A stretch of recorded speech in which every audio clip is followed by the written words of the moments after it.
喺工作同生活之中咧，係攞唔攞到個平衡啊？而家你即係你諗翻之前做嘢嘅咁多年裏面，平衡咧就其實由初階段一路到升級啦，升到頂點啦。咁可以講喺中階段嘅時間咧，我付出喺工作上好多，包括我不斷嘅做嘢。遲走早返當然啦，時間上係咪？喺知識上咧，我不斷都去讀書，去即係去 upgrade 自己啦。因為你一定係要咁先至可以嘅。咁唔多唔少嗰段時間，我對於屋企家庭咧，我對仔女係睇少咗嘅。但係我亦都好幸運，而家回想咧，因為我大嗰個係女女，第二個係仔。咁我女女咧，我當時喺職業上，我個訓練又訓練女女。我媽咪因為要做嘢好緊要㗎，我甚至帶佢返 office， 即係星期六、星期日，佢睇到我要準備啲乜、做啲乜。我不如你幫我手，我又訓練你啦，你做大家姐，你幫我去睇細佬啊，你同我睇細佬功課啊咁。咁由於咁咧，佢哋兩個係好好朋友。咁而喺你諗翻轉頭，我俾我個仔嘅時間係少咗，莫及於我俾個大女。咁呢方面，但係到後來 end up 佢哋兩個而家都係成為專業人士。咁喺家庭方面就係咁啦。喺工作上咧，可以講我得到我自己相同嘅成就，我好滿意啦。咁而直至到而家，我工作過3份工嘅老闆或者係嘅同事啦，對我都係好好嘅朋友。咁我覺得，如果相比其他嘅同學朋友咧，未必嘅。佢哋話有時商場中係好似戰場，呢句説話都冇講錯嘅。咁所以我覺得，我無論對家庭、對事、對人、對工作，我都可以講到，都幾平衡嚇。我亦都自己感覺喺而家呢個 moment，我都好滿意啦，我都好滿足就 OK。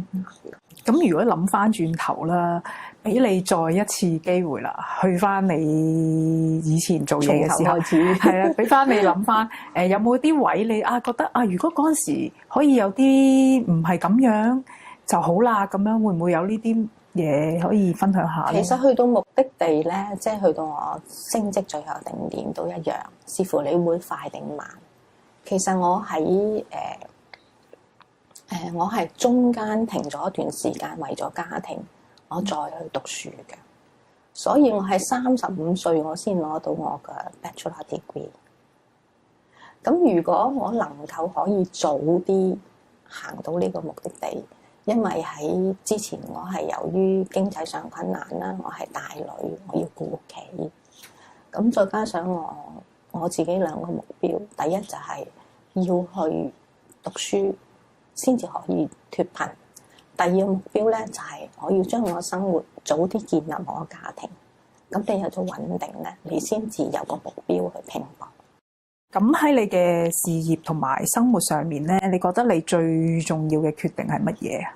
而家回想翻都係剛才所講嘅。第一，我好早就訂立咗我要建立家庭。係幾早啊？大約其實係20零歲嘅啫，即係20零歲就結婚啦。其實我22、23歲度就已經有咁嘅諗法，我係25歲先結婚嘅。咁當年係屬於較遲結婚嘅。我通常中學畢業嘅時候咧，好多同學咧一畢業嗰陣時都已經結婚，或者有啲20歲都已經結婚。因為我要做嘢幫屋企啊嘛，我唔可以太早，而且自己都要有啲經濟上要儲錢咯。咁一路到我係當 mature student 咁去讀翻 college 啊，讀翻 diploma 咧。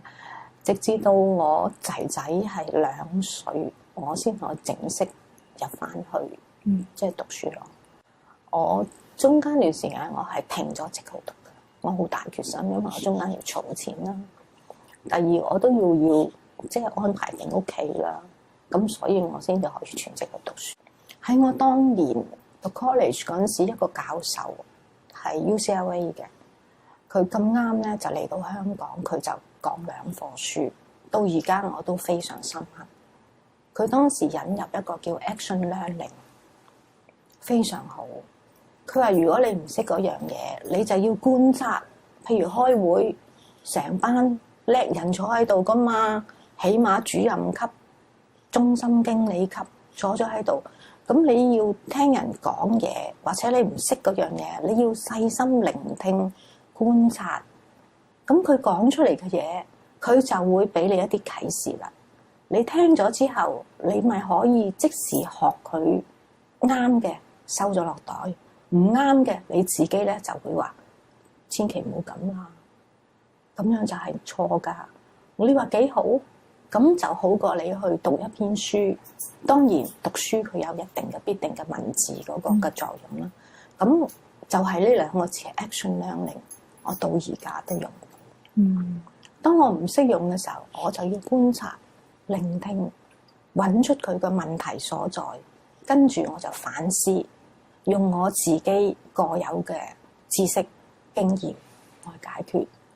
如果第一次都做唔到，我寫咗出嚟喺張紙度寫好大隻字，一點一點 lay out 咗出嚟。